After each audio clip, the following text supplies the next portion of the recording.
So if you are not a current member of CJP, we would love a chance to have a conversation with you. My email is pretty easy to remember. It's liz@citationjetpilots.com. I'd love to chat with you about our membership. I'd love to chat with you about the opportunities of joining CJP. It's $500, but it automatically comes with a $500 Textron service credit. So it pays for itself in addition to a slew of other benefits. jetAVIVA is so kind, and they did offer to sponsor the first 45 days for free. So you will receive 45 days for free directly from jetAVIVA. You can try it out, see if the membership works for you. So I will hand the ball over now to Emily. Thank you so much, Liz. And we're very excited to be here. Obviously, we have a long relationship with CJP, and so we appreciate the opportunity to speak to the membership and talk a little bit about what we love to do, which is tracking airplane markets. So we're excited for today. I'm going to go ahead and start sharing my screen and kind of get us rolling here. So, all right. Okay. So we're jetAVIVA. I'm going to give you guys just a quick overview, very, very brief about who we are, just in case you have not come across our brand before. But we are a leader in pre-owned aircraft sales and acquisitions. We've been in business for almost 20 years. Sometimes we find that hard to believe, but we were founded in 2006. And over the course of that time frame, we have become one of the largest aircraft sales companies in the world based on the volume of airplanes that we transact. And one of the things that has enabled us to grow into that success is our work in the citation space. So we have been doing light aircraft and specifically citation aircraft for almost that entire time frame. We are a company that is structured with make model specialists. So the folks that you're going to hear from today are sales directors that focus exclusively on those markets, specialize in them, have done hundreds and hundreds of transactions in that space, and are really specialized in knowing those markets better than anyone else in the industry. So we've got a few folks here today that are going to talk to you about a number of citation markets. What I did want to share with everyone, though, is that we do have additional folks on the jetAVIVA team that specialize in, for example, the CJ2 and 2 plus market, the CJ1 and 1 plus market. So we can certainly service any of your citation aircraft needs at jetAVIVA. And for today, we're going to focus our update on a high-level market overview and spend a little bit more time on the Mustang, the M2, and the CJ3 series. But we have prepared as well to share with you additional information on other citation makes and models. So please don't hesitate to ask us any questions on any of those markets as well.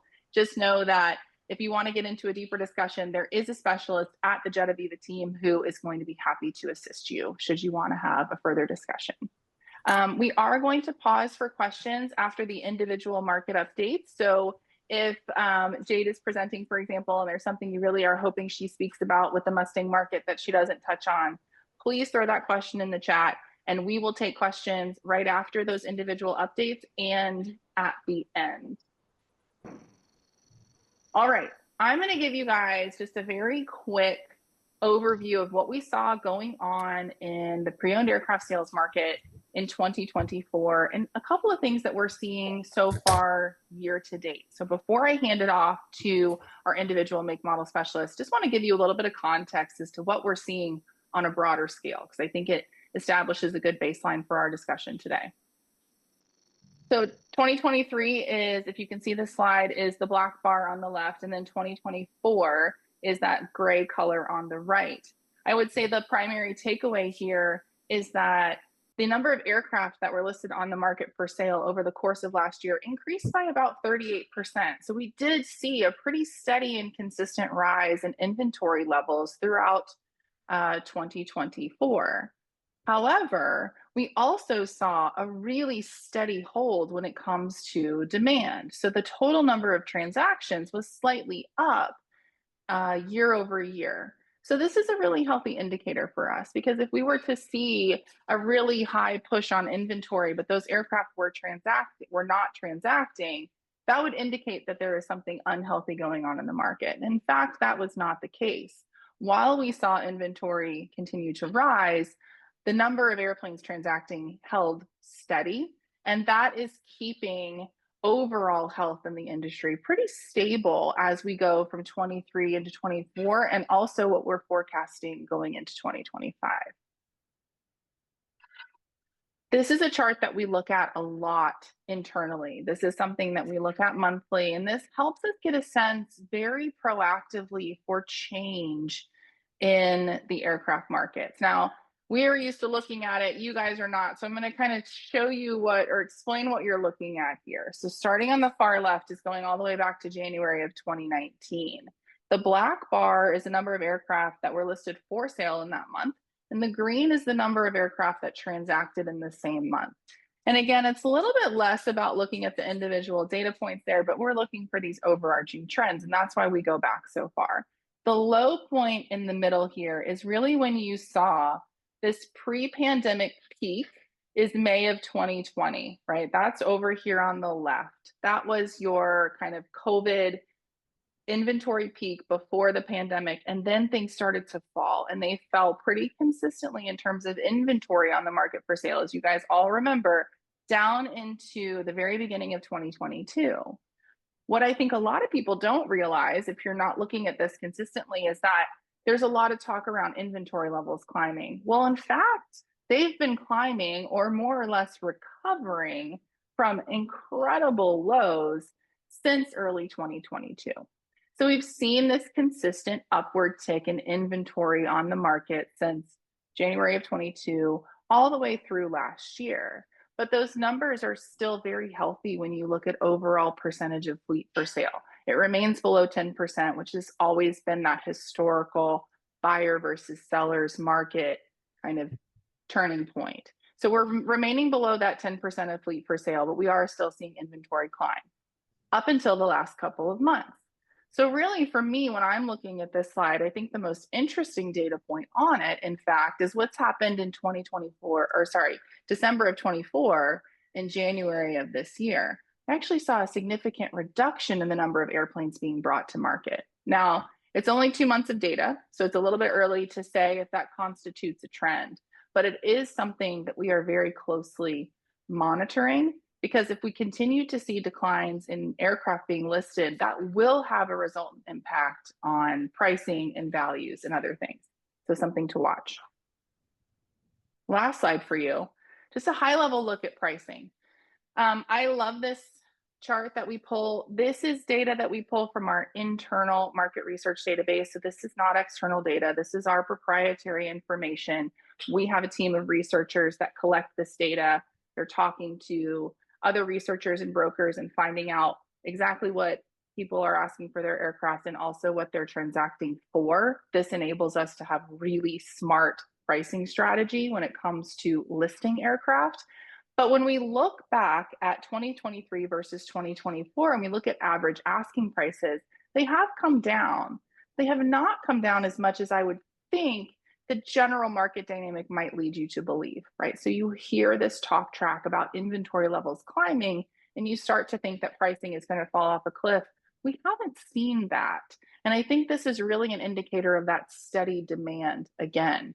So in markets with reduced asking prices, the average drop has been down only about 7% year over year, which is indicating what we would call a normalized depreciation cadence. And in fact, in some newer aircraft markets, asking prices are holding or even surpassing 2023 levels. So we're even seeing some aircraft transacting for higher values in 2024 than they were in 23, despite, like I said, this overall kind of more aircraft coming to market.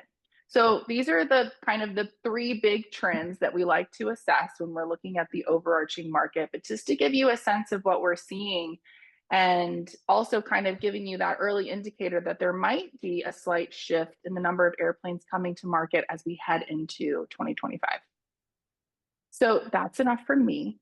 I am going to kick it over to my colleague, Jade Hofeldt. She's going to introduce herself to you briefly, and then she's going to share with us a little bit about the Mustang market.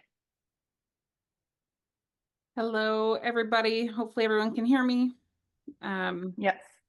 Perfect. As Emily said, I head up our Citation Mustang market. I've been with jetAVIVA now going on a little over 11 years. I've ran our Mustang market for about 8 of those years, having transacted, I don't know, somewhere upwards of 80 or 90 Mustangs a year. Or sorry, 80 or 90 Mustangs since I've taken over the market. So we're super active in this market, and we always have been since jetAVIVA's inception. To go over some of just the overall market trends, there are 472 Mustangs currently in the fleet, and that number is only getting smaller as aircraft retire. The last really 18 to 24 months has been a message of stability. The Mustang market is about as stable as it comes, and it's also one of the most liquid markets, with between 5 and 8 Mustangs transacting month over month every month for really the past 4 to 5 years. So if you want a safe buy or a safe sell, the Mustang is typically always going to come through for you. The chart that Emily put up here in front of us really just echoes that statement, because you can see the inventory has been pretty flat, and there haven't been a whole lot of changes. We've seen pre-owned transactions peak, in Q2 of 2024 and then drop back down, but still a very stable and busy market. We currently have about 6% of the fleet for sale, which is a lot less than the 10 or 12% that we saw pre-COVID, where at any given time you'd see 40 to 50 Mustangs on the market. Now there's, half of that at least, if that.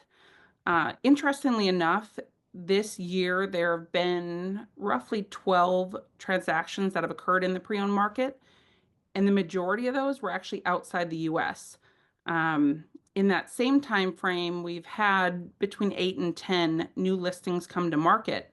The problem is, although we have additional listings coming to market, they're moving just as quickly. So the inventory just stays stable. We expect that through the rest of the year. I have a lot of people asking me what the effect is on upgrades like the NXI. And at this point, nearly 70% of the fleet has been converted. So there's no real big value add for NXI. In fact, it just kind of slows down the sale process if you don't have the NXI already. It's not a big deal to do an NXI upgrade, so don't shy away from an airplane that doesn't have that. The other thing that we're starting to see are airframes that are getting higher time. We're not used to seeing these 5,000 hour, 7,000 hour Mustangs, and how does that affect the market? And the short answer is, yes, it directly attributes to where the value sits on that Mustang. The more important part is, what is the current status of the engines, the hours, the program status? Have the paint and the interior been refurbished? Has it been NXI upgraded? That stuff's all going to play a part in where that Mustang is valued. But those higher time airframes are moving pretty slow in the market. Most owners just want a lower time airframe. So that's kind of the high level overview of what we're seeing in the Mustang market. Again, I expect that there won't be many changes throughout the rest of the year, just because demand is high and the inventory is just staying so stable. So I would love to open it up to any questions that people have as it relates specific to the Mustang.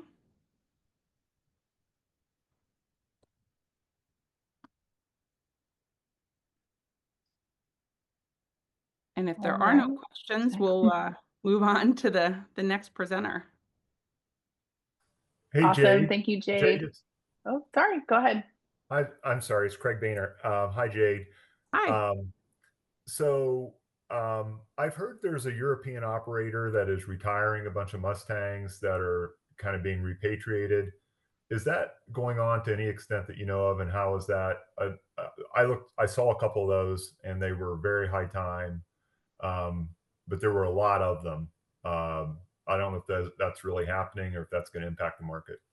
Yeah, and that is absolutely happening. So Globe Air is one of Europe's most, one of the highest operators in terms of Mustang fleets, and they are turning over their fleet in favor of Citation M2s. They are slowly and systematically rolling those out of their fleet. So it's not a mass exodus of those airplanes to come onto the market, but we will see those slowly hit the market. In fact, some of them have already transacted. that kind of is where those high time airframes come into play, because most of those do sit between 7 and 10,000 hours.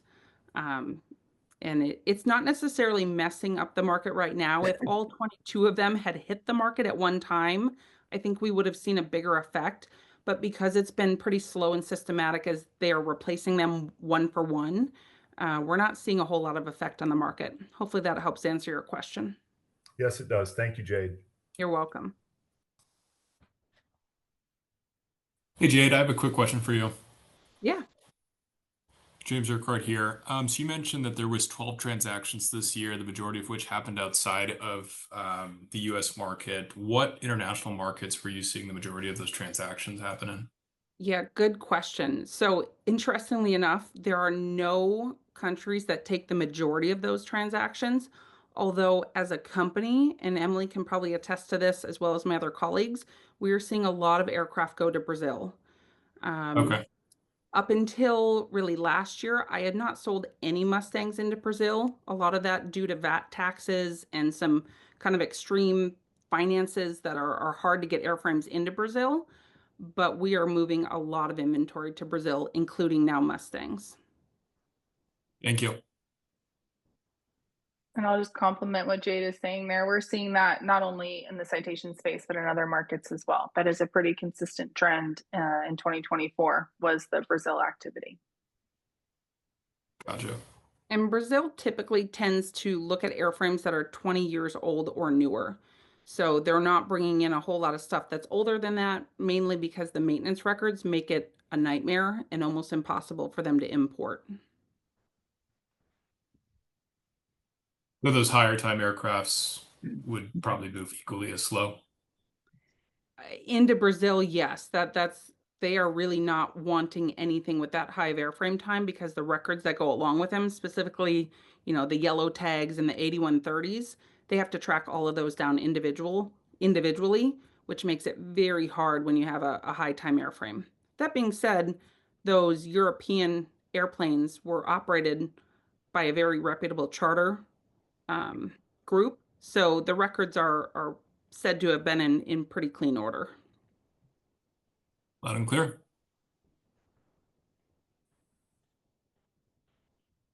Any other questions for Jade? And we will have time at the end for additional questions if you think it's something as we continue speaking. So Jade, thank you so much for the update. I am going to advance the slides here and we're going to talk a little bit about the M2 market. David Hayes, you are up. Thanks, Emily. So welcome everyone. My name is David Hayes and I manage the M2 market here for jetAVIVA. I'm relatively new to the jetAVIVA team. I've been here about 6 months, but I've been in the industry about 15 years. 10 of that, most of that actually with Textron. So I spent several years as the citation sales director here in Florida. And a lot of you probably remember True Simulation and Training. I moved over there and was in that initial startup and ran sales for that up until the joint venture with Flight Safety. And then I backed away and did some other things with Textron. But welcome, and just want to kind of bring you guys up to speed on the M2 market.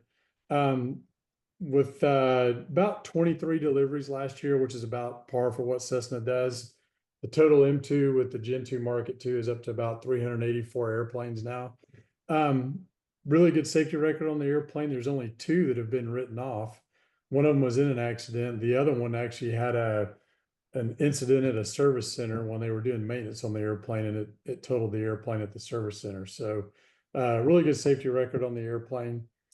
Right now, there's 27 M2s and then another 5 M2 Gen 2s for sale on the market. So you got 32 total for sale. It runs around 9% of the market, which is kind of what we've seen. It spiked up a little bit in Q4 there last year. But then as we got into November and December, the activity level really picked up, the transaction level picked up, and it kind of brought that back down to more of a normal 8 to 9% market like we see. Last year, there were 50 total transactions in the M2 market. The year before there was 59. And if you look at the numbers, you can see it in the chart here in Q3. only 5 transacted that whole quarter. It was just really, really slow. And I think if that had been an average quarter with roughly about 15 like we've seen, we'd have seen 23 and 24 really at the same level. Some other things we saw kind of at the end of the year, there was a fairly significant price adjustment that happened around Q3, Q4. But as Q4 moved on, that pricing kind of stabilized and has carried over into Q1 too. So there's still some airplanes in the market that are hanging over a little bit that were overpriced in Q4, and we've seen some price adjustments on those airplanes here in January and February. So I think everything in the market generally has stabilized. There's still plenty of buyers out there. We just closed today on a 2015, and there's probably, I still get calls on that airplane. We've probably got a dozen or more that are still looking in that range. So those are really popular, 2015, 2016s. The 2020s, when you get the new 4.8.9 upgrade that came with those, are popular. And then in the Gen 2s, not a lot of them have been out there, but they seem to be moving pretty well. So like I said, 50 last year. So far between January and February, we've already closed 9. So Q1 is jumping off to be a really good quarter with still a month to go. I think we'll see Q1 this year surpass what we saw in Q1 last year. That's really what I've got as far as market update for the M2. So just like Jade, I'd like to open up for questions if anybody has anything specific. If not, then maybe we can throw it over to Jason for the CJ3 Plus.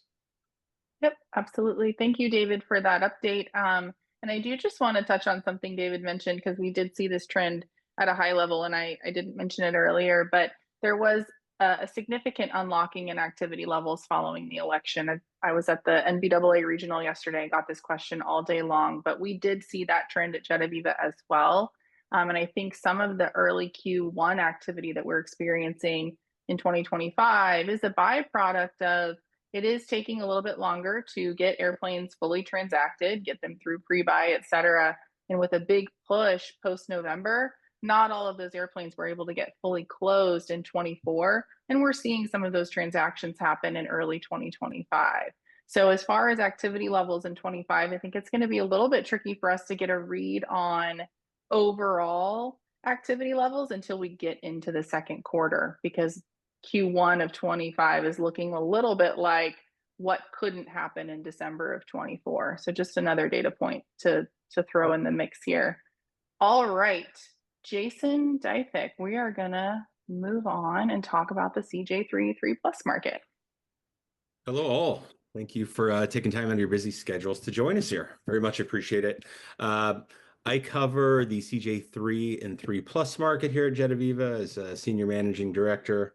Every year jetAVIVA does 5 to 12, 13, 15 CJ3, 3 Pluses a year. So, we do a pretty good job of knowing the ins and outs of this market and staying top of the latest trends, obviously.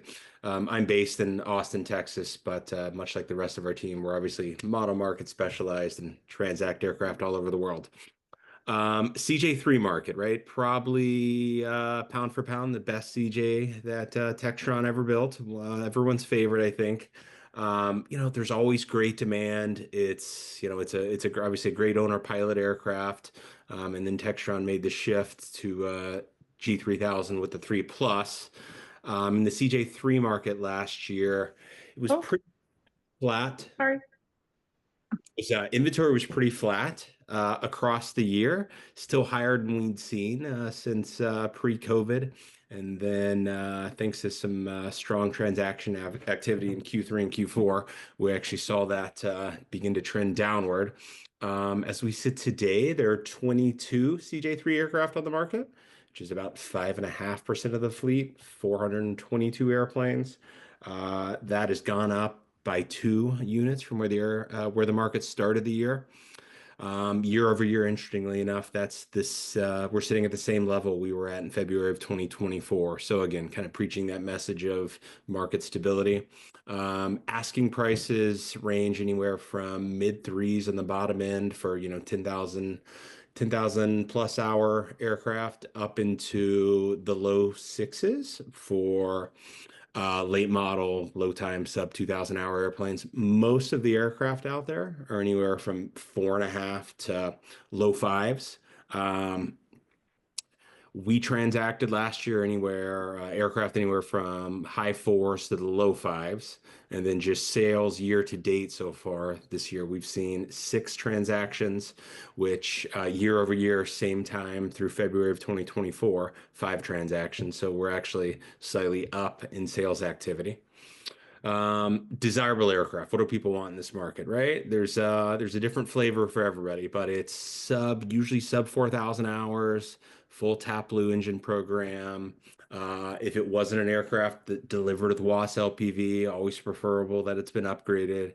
Obviously, connectivity is a big thing. So Wi-Fi, specifically L3, something that is, not going to be a pumpkin in a year. The GoGo is important, and then good cosmetics, right?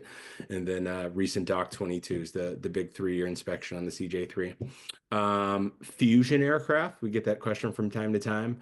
There's not an appreciable difference in pricing for fusion equipped aircraft. They didn't do a ton of them. The sim situation's a little goofy where you get stuck in a King Air sim and then have to do a differences course otherwise, and it's just not been a strong value driver in the CJ3 world. And we actually saw a number of fusion aircraft sell last year lower than they would have if they just had standard avionics. Just overall trends, I think it's a healthy, stable inventory level. There's always good demand in that market. Obviously, sales per month goes up and down, but it seems like there's always a buyer when aircraft are priced correctly. Currently, it feels like there's lots of demand for anything in that sub 5 mark. And then, pricing, I think is the biggest differentiator from years in the past. Is obviously everything peaked in COVID and began to kind of soften in late 2023. The CJ3 market took a big hit pricing wise. On average, I'd say there was a $500K deduct in pricing from where the market finished 2023 to where the market entered Q4 of 2024. The interesting thing we saw develop at the end of the year is the bottom of the market actually came back up in a number of instances where low 4 airplanes became mid and high 4 airplanes. What's that do this year? Time will tell, obviously. It's where we watch things closely and pay a close attention to demand and transaction activity. CJ3 plus market, looking at our chart here that Emily's got up, a little bit more up and down as far as our bars and graphs go. The nice thing there is we saw inventory kind of gradually decline throughout the year after peaking at what was essentially a 3-year high. Currently, that world, there are 11 aircraft, which is just under 4% of the fleet, almost 300 aircraft total. I want to say Textron delivered between plus or minus 20 airplanes last year. Obviously, the strike at the end of the year didn't help, but we expect to see that delivery number go up this year. Inventory's actually gone up 3 aircraft from where the year started to today, which again, just like the CJ3 market, year over year, same as we saw in February of 2024. Asking prices are anywhere from the mid 6s. That's kind of an outlier, is a early model, high time, 5,000 hour plus airplane, up into the $12 million range for late model recent deliveries. The meat of that market really lives kind of in the high 7s to the low to mid 10s. The transactions we did last year were anywhere from the upper 7s to the high 10s. Sales activity year to date, there have been 3 transactions in the 3+ world. There were 2 over the first 2 months and change over 2024. So again, that's an early indicator that we're seeing, obviously continued good demand, but an actual uptick in sales activity. And then desirable aircraft in that market, there's a lot of demand for $8 million and under CJ3 pluses with decent total time. And just like in the CJ3 world, important things are full engine program, Wi-Fi. Most 3 pluses have it. There are a few that don't. Most 3 pluses have the 8-passenger cabin configuration. There's a handful that don't, that went to charter operators early. And just pricing that's in line with the market. So trends, we're continuing to see strong demand there, especially in the $8 million and under range. Inventory has been stable and even dipped heading into 2025, which is great. And pricing has remained relatively stable, and there continues to be good sales activity.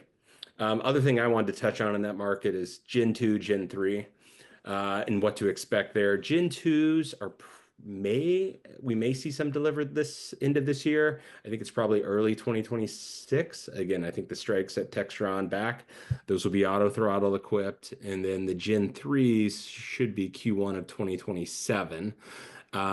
Pricing is going to be low to mid 12s for the Gen 2s and high 12s, low 13s for the Gen 3s.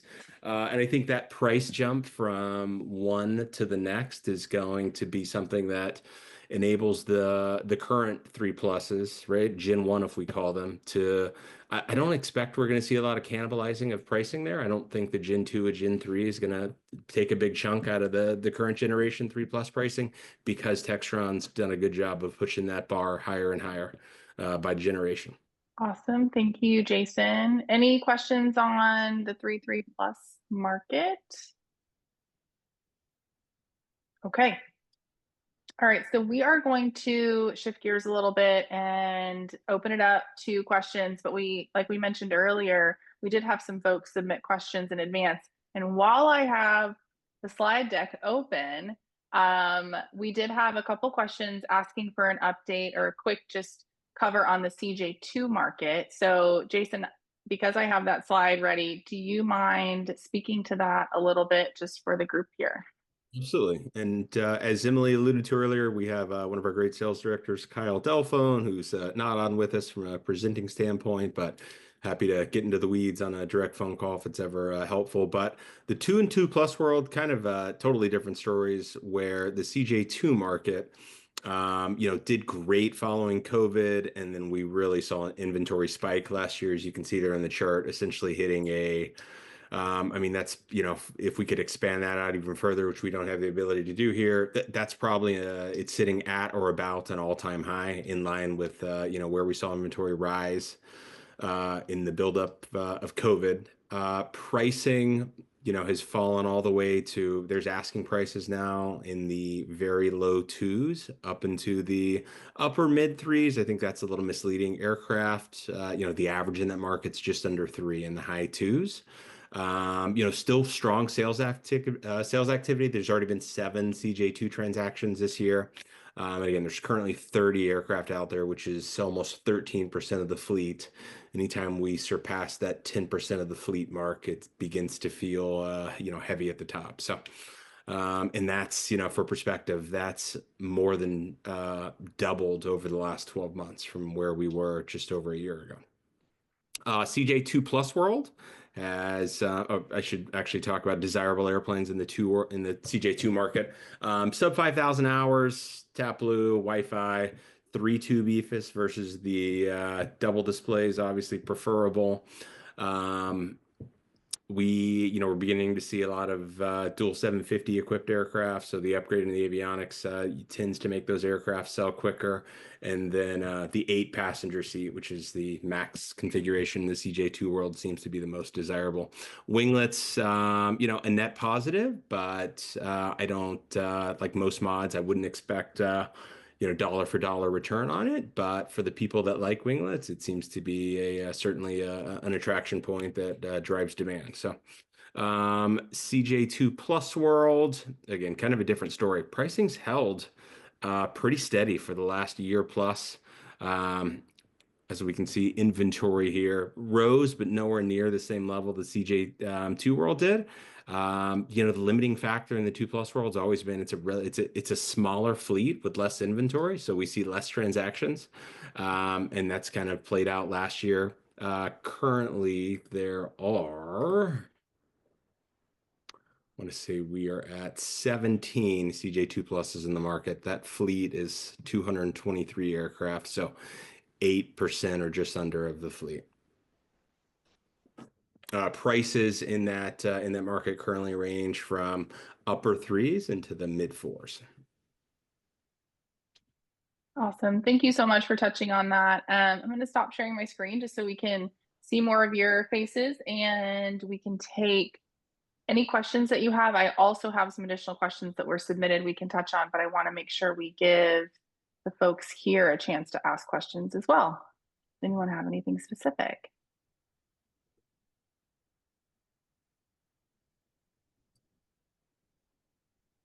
All right, let's Hey, oh, Emily, go I ahead, do have Craig. a question. It's Craig Yeah. again, and maybe back to Jade.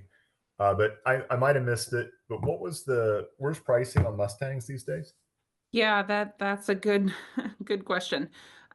So the entry level pricing really stays around the $2 million mark. You're starting to see some stuff be below 2 million, but those are the earlier 2007, 2008s, things with higher time. Now those high time airframes that we touched on, the 7 to 10,000 hours, those are coming down into the mid and lower 1 millions. If they're not on an engine program, you can expect those to come down even further.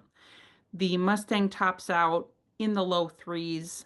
There's not a whole lot of late model 2016, 2017s available at any given time. And really, none of those models have transacted in a couple years now. But 2 to 3 million is a great place to be budget wise. If you need to be sub 2, just be on the lookout for it to come and leave the market pretty quickly because a lot of buyers want to be sub 2.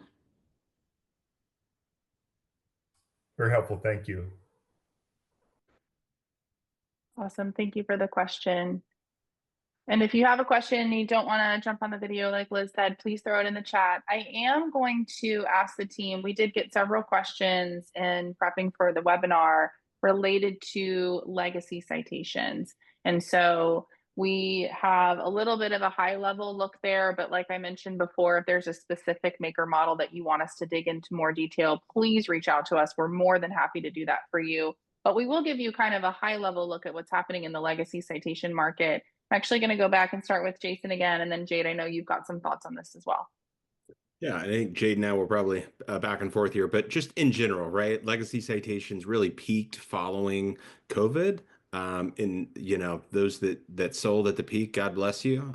You took advantage of a situation that I don't think anyone saw coming, obviously. But they got to some crazy numbers, and some markets have held on better than others since. But just like we're seeing in CJ markets, normalcy's back, right? Prices are falling.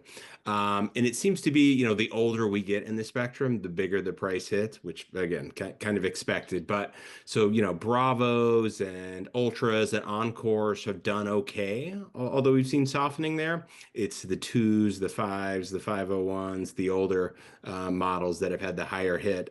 In most of these markets, the value driver is 100% centered around engine and time left until overhaul, right? Because few of these aircraft are on engine programs.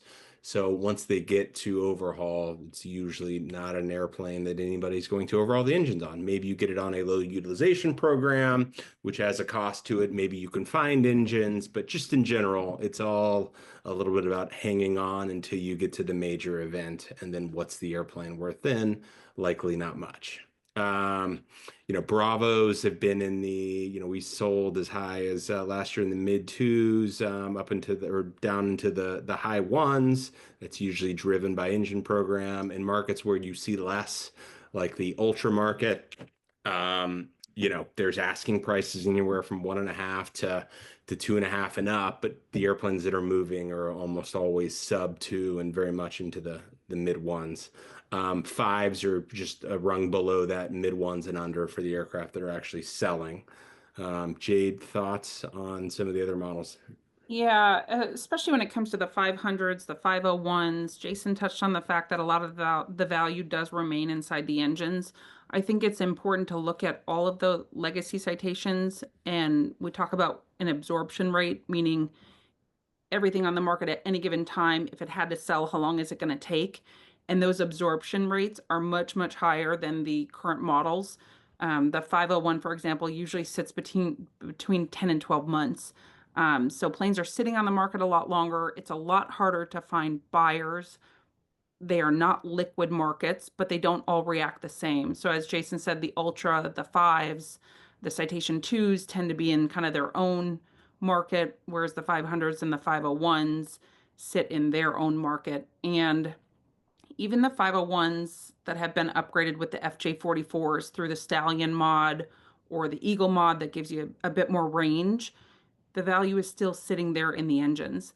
And folks that are doing all these avionics upgrades to them, great, but we have a very old airframe that is expensive to maintain. So while you may pay less on the acquisition upfront cost, your ongoing expenses to keep that plane airworthy and flying really don't always pen out.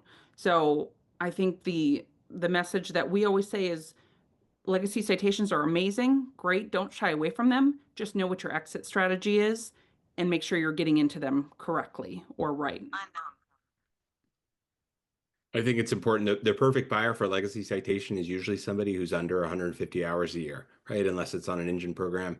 That's where it makes sense. If there's a low utilization buyer, once we get into charter operators or somebody that's 200 hours plus, you're just gonna, run into that end date pretty quick with an overhaul, unless it's got lots of time left, which again limits the liquidity of the market because of limited demand.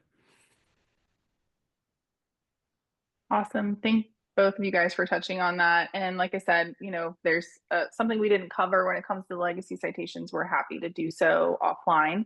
We do have a question in the chat, so thank you.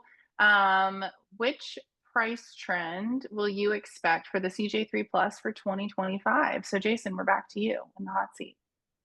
Yeah, it seems like in my conversations with some of the, the folks that are both looking at buying and the aircraft on the market, it's certainly a little softer, but a lot of these markets where, we're still trying to find that point where buyers' expectation matches up with sellers, or really sellers' expectations match up with buyers, right? There's a lot of people that are still holding on to trends post-COVID that, frankly disappeared 2 years ago, and those aircraft don't move. There was a good example of an aircraft that started, I want to say a 2022 3 Plus, it started at 10.5 in January of last year and eventually sold in the low 9s last year. It was a buyer who wasn't receptive to the trends of the market, and the airplane sat for it. But those that are priced right, I do think those aircraft will move because there is strong demand there from a pricing trend. I'd say 5 to 7% is probably fair. I'm curious as we get closer to Gen. Yeah, that's Wadawi Doc. I'm closer as we get to, curious as we get closer to the Gen 2 launch and Gen 3 launch, will that higher price point help keep the CJ3 market a little more stable and prices a little higher? Or will declines at the 3 market, which sits right under the 3 market, kind of pull things down? I think as long as there's strong demand, which it makes so much sense for so many buyers based on the G3000, I think we're going to see relatively stable pricing in the year ahead. Awesome. Thank you, Jason. And thank you, Dimitri, for the question. Hopefully that answered your question. I have another question touching on G3000 avionics, but I want to make sure we cover all of the aspects of this question. It's a bit long. Jim, thank you for submitting it. I am going to read it out.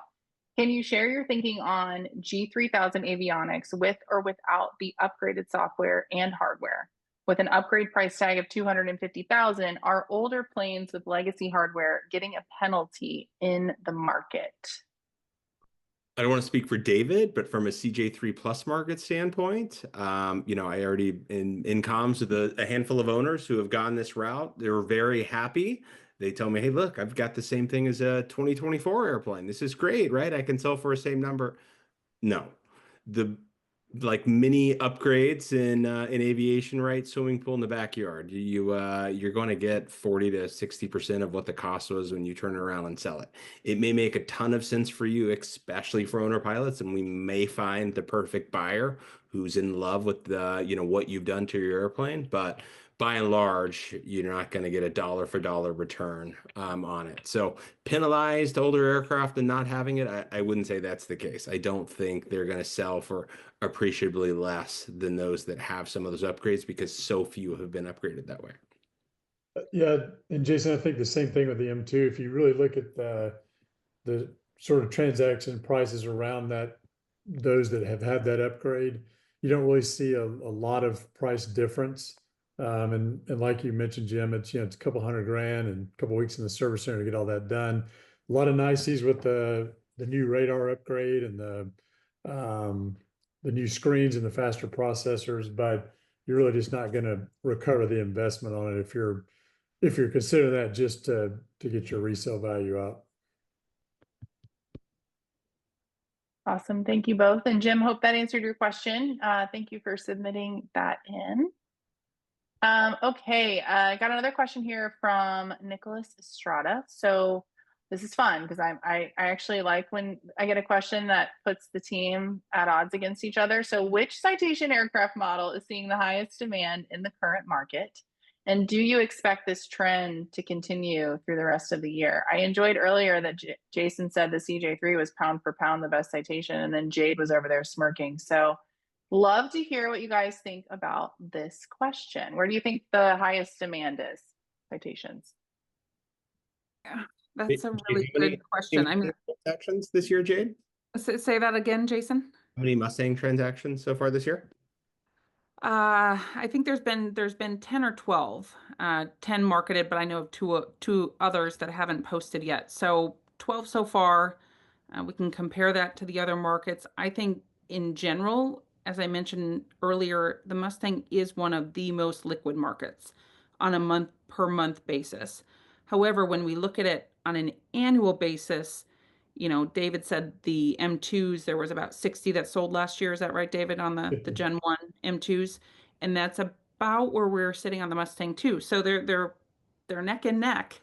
But the Mustang, I think, probably wins for the most liquid. I agree with Jade. I think there's the strongest demand there right now. I mean, let's see where the year goes. But these are, between the Mustang, M2, CJ3, 3+, they're the flag bearers in the citation world, and they all enjoy strong demand, rightfully so. Yep. Yeah, well, I think I mentioned that there was 9 M2s that have already closed this year, but there's another 6 or 7 that are still sell pending. So a lot of things in they're in pre-buy now and whatnot that'll be closing here before the end of the quarter. So I would expect somewhere in the 15 to 20 range probably for Q1, which would be improvement over the last Q1s of the last 2 years. So Awesome. Thank you, guys.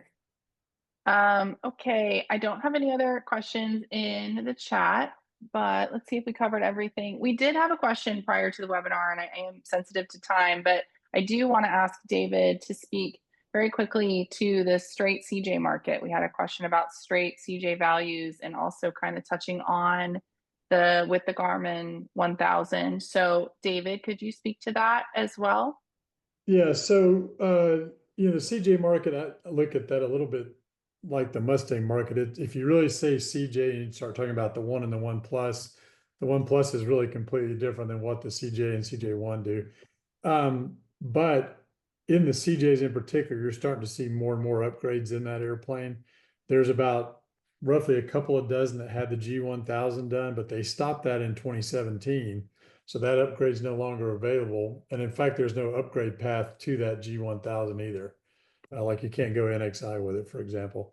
The new stuff that Textron's doing now is the G600 TXI and then GTN 750s with that.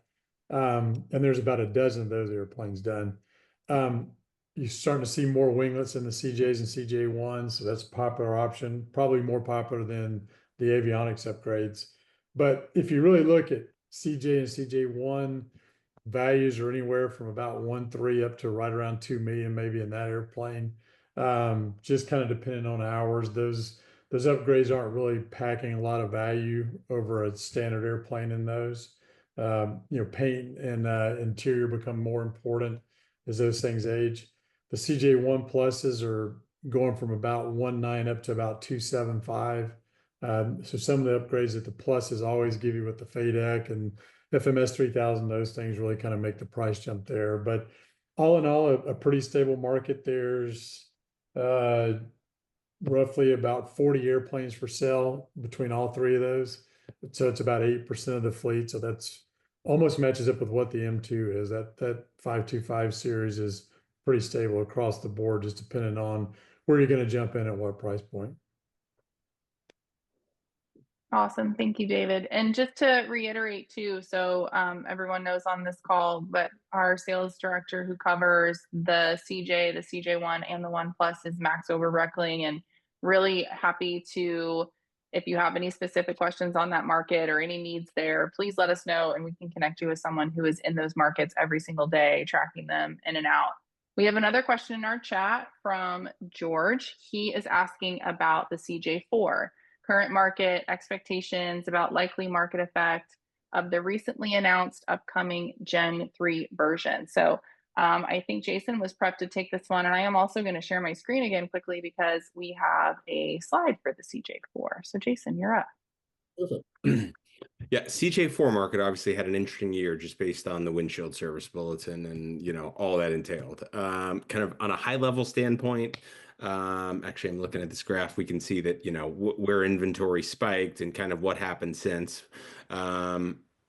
Same thing a little bit with the Gen 2 world, but CJ4 specifically, you're anywhere from the low fives for a early model, no program airplane, up into the high tens. Most of that market's in the mid sixes to the mid sevens, up to $8 million. There's currently 20 CJ4s in the market, which is roughly 6% of the fleet, 340 aircraft. There have been 5 transactions year to date, so, you know, decent liquidity there. It's just representative of good demand. The Gen 2 market, you know, it's still a market that's maturing in general. We're currently sitting high tens to low 12s in the asking price range. There's 4 on the market now, which is 3.5% of the fleet. There's almost 115 airplanes, 4 or 5 transactions year to date. So it's had a strong start to the year. I think the good question is how Gen 2 and Gen 3 will affect those pricing. And that's a little unique in like the M2 that the Gen 2s are already out there. But there weren't a lot of appreciable upgrades to the Gen 2 over the straight CJ4. So buyers have frankly been resistant to move into a Gen 2 versus a CJ4, questioning, you know, what it gets you in return for the money it costs you to move up.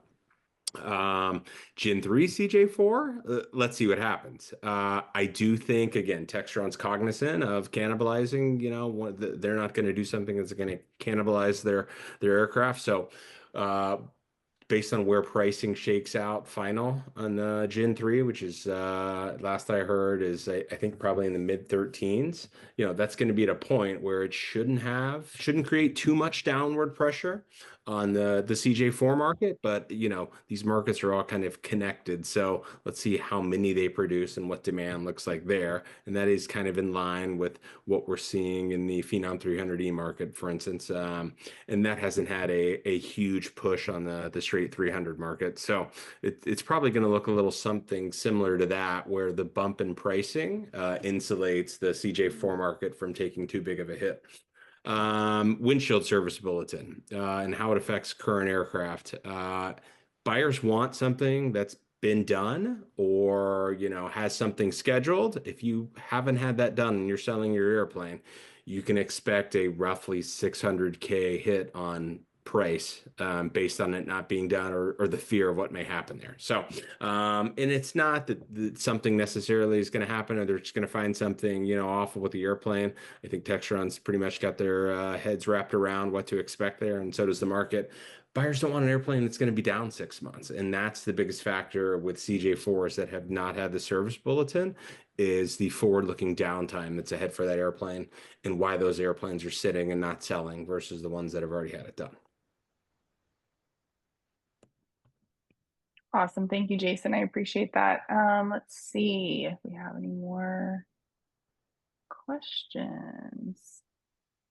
All right, Jim, with another question. And this might be our last one because I am sensitive to time and I want to get us out of here timely so you guys can get back to your day. Last question here. With the nonstop insurance grief for pilots that are SP and 70 or older, a bit of a better year based on what I found with Tom at Wings. Is that helping with buyer demand?